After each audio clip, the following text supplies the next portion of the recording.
This is the Patriot Fan Zone on 100.7 The Score. Welcome back to the High School Fan Zone on Wednesday night. I will say the reminder again, no High School Fan Zone at all next week, none of the 3 nights. Everybody gets off for Thanksgiving. I know I need a little bit of a break, and the coaches are probably tired of talking to me. That's why I swindled Morgan Glaspie to come in to talk to me about Liberty girls basketball, because Joe Sexton won't return my calls anymore. He actually will.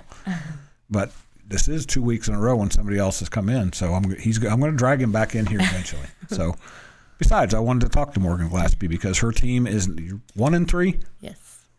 Already 4 games in with not a new team and not even a young team anymore. I talked to Parker today, and he said, I'm not going to tell my guys they're young anymore because they're experienced. There's a little bit of difference between having inexperienced old teams and young experienced teams. Yes.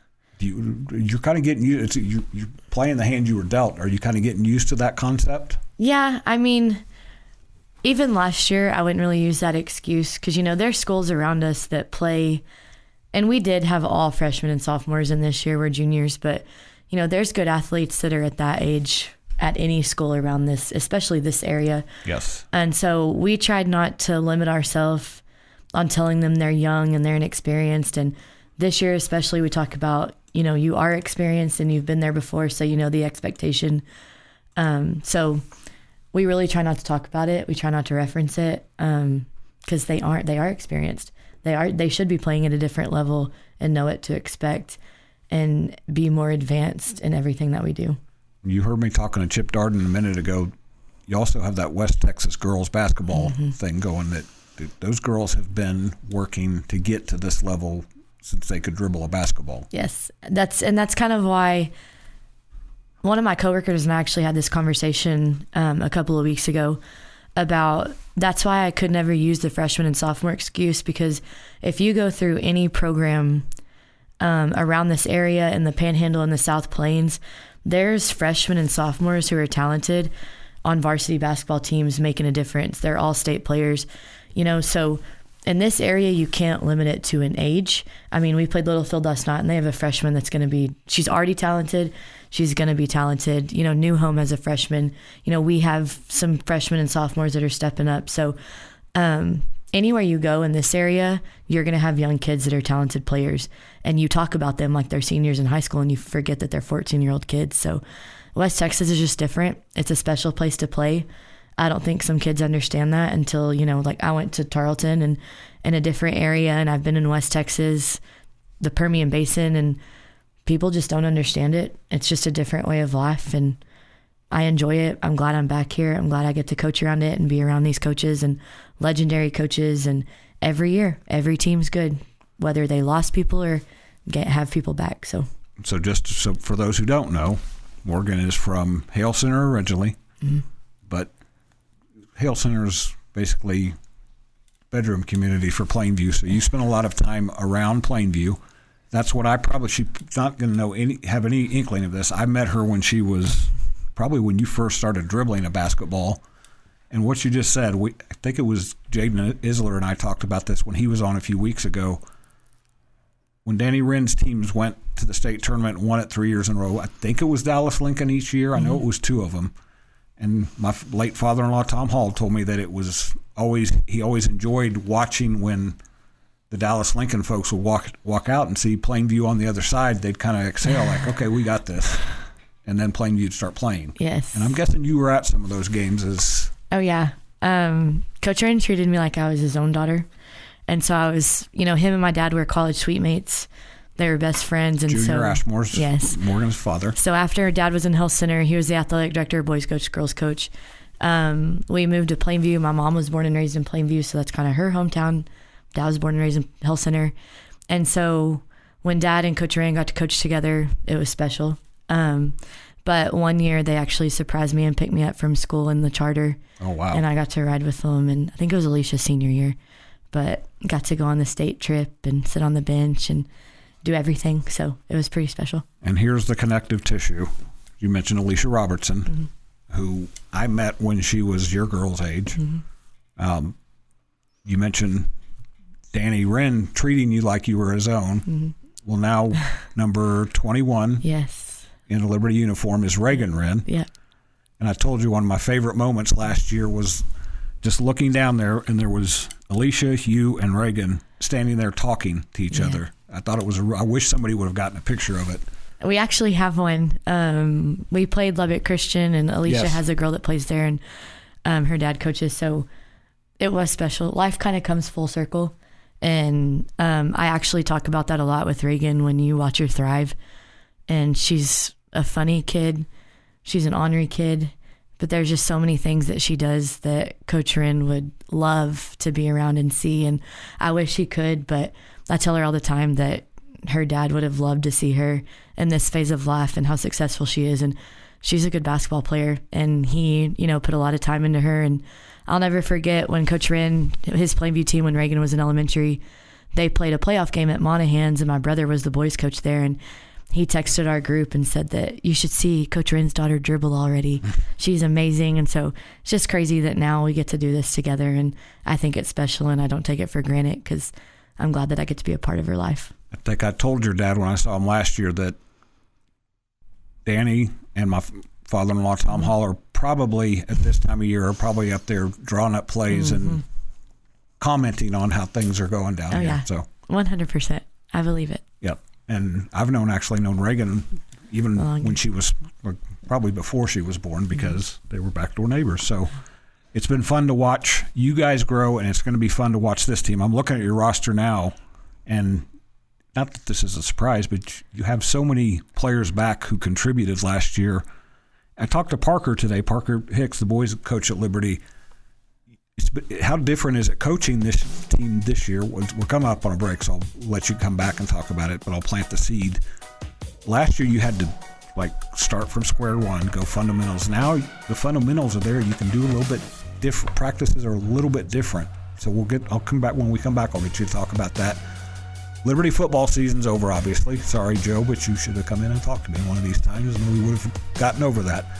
But there's still a lot of football going on. I'm going to run through the schedule real quick. Lubbock Cooper on 100.7 The Score against Prosper Walnut Grove, 7 p.m. Friday. Friendship against South Lake Carroll, Double T 97.3 at 6 p.m. Friday. Idalou and Stanton play at 7 p.m. in Denver City on Sunday 97.7 FM. And Monterey's 3 p.m. Saturday in Abilene on 93.7 The Eagle. We'll be back with the Patriot Fan Zone on 100.7 The Score.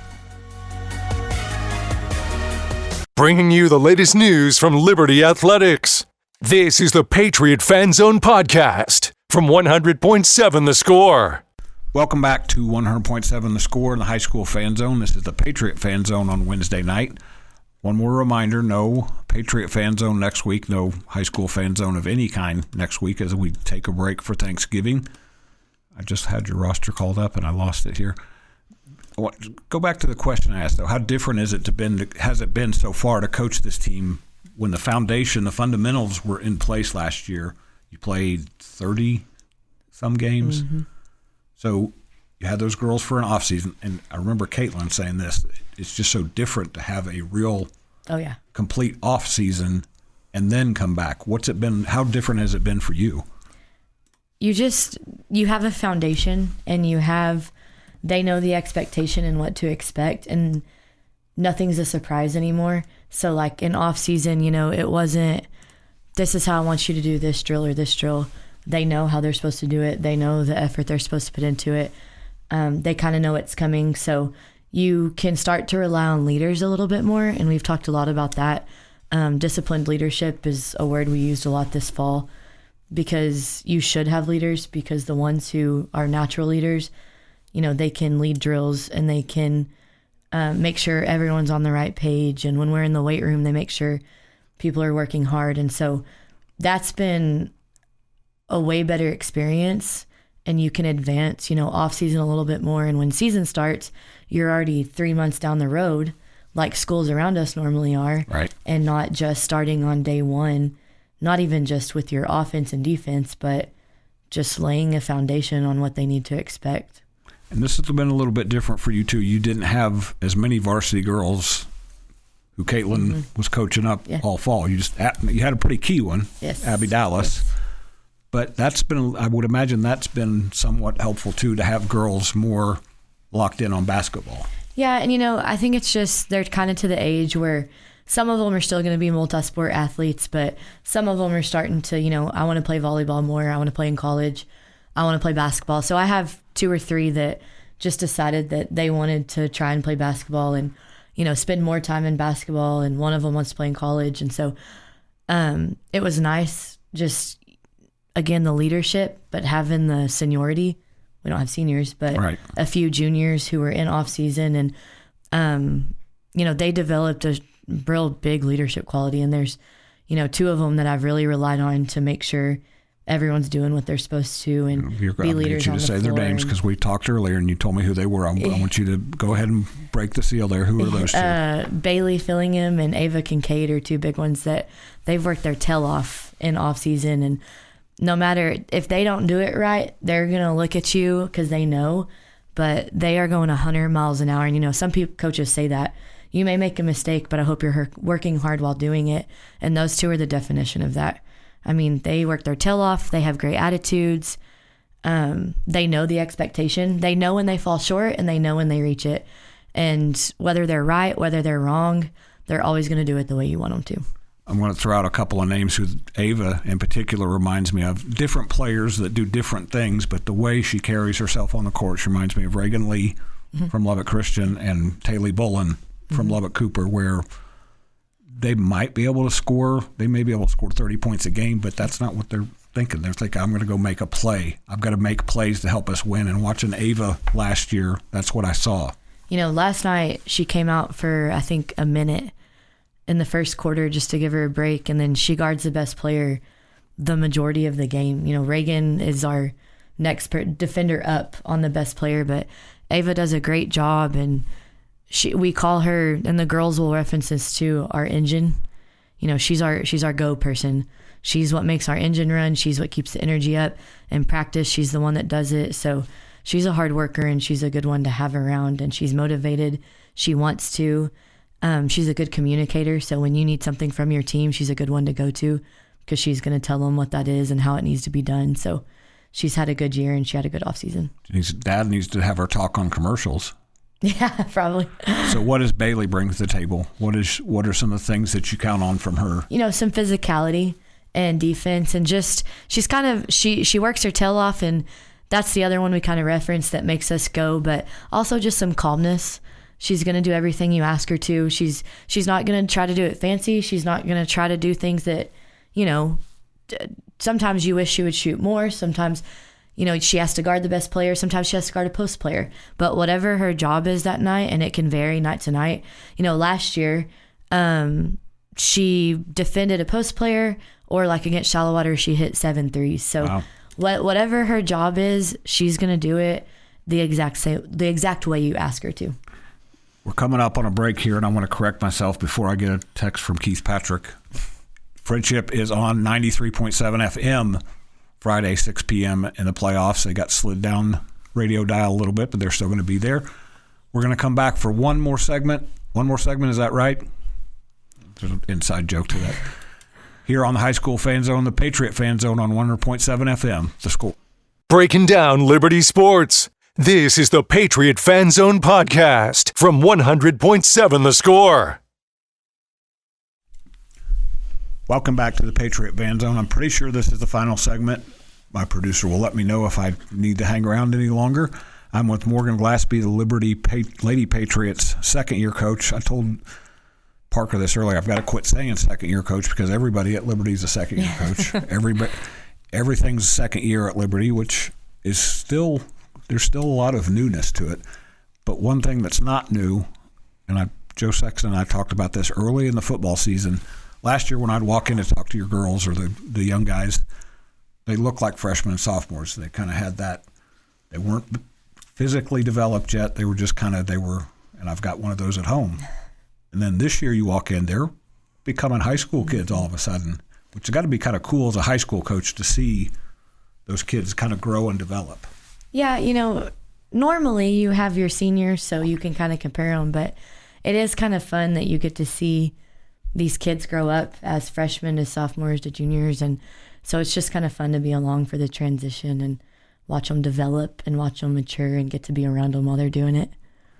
And hopefully you're teaching your players that tell the boys to go do their thing. Let us play our basketball, because young boys they're bad influences. I was a bad influence at one point. So your girls last year, I enjoyed watching them. You know what I'm going to say here, because I enjoyed watching you coach, because you don't hide your emotions. Is that a fair way to say it? Yeah. Okay. And I saw your dad coach a little bit, but the year I saw him coach most, he was actually helping fill in for Danny during the state tournament run.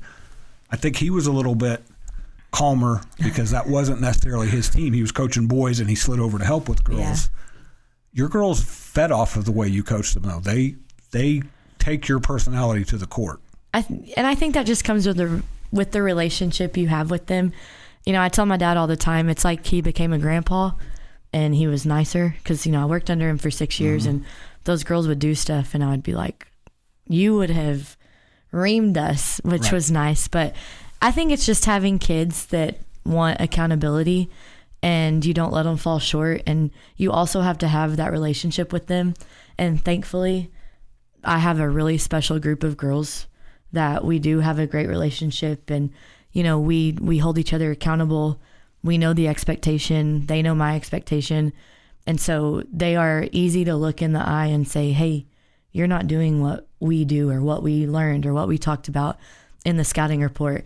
And they're not going to look at you like you're crazy. They're like, I know, and I'll do better. And so, you know, I'm lucky. I say that all the time.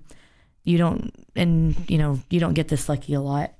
But I don't have one girl on that team that I'm going to say, you know, you did it wrong, and she's going to argue back.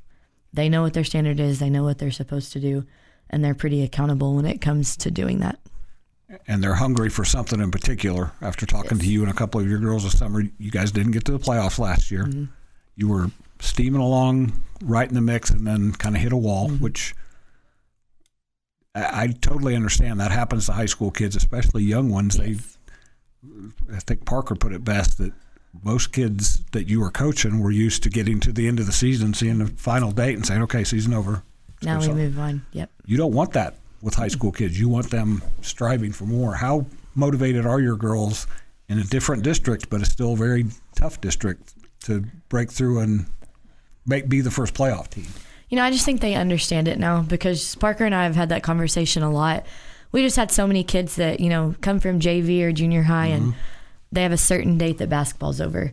And, you know, any junior high kid, whether they love the sport or not, they kind of look forward to the next thing. And when you're in a good program, whatever sport it is, volleyball, basketball, those good teams, you know, I talked about Randall volleyball today. You know, our volleyball team swept them, and they're just at a peak right now, playing for a state championship. And that's just a program that has done it so much that they know when to peak.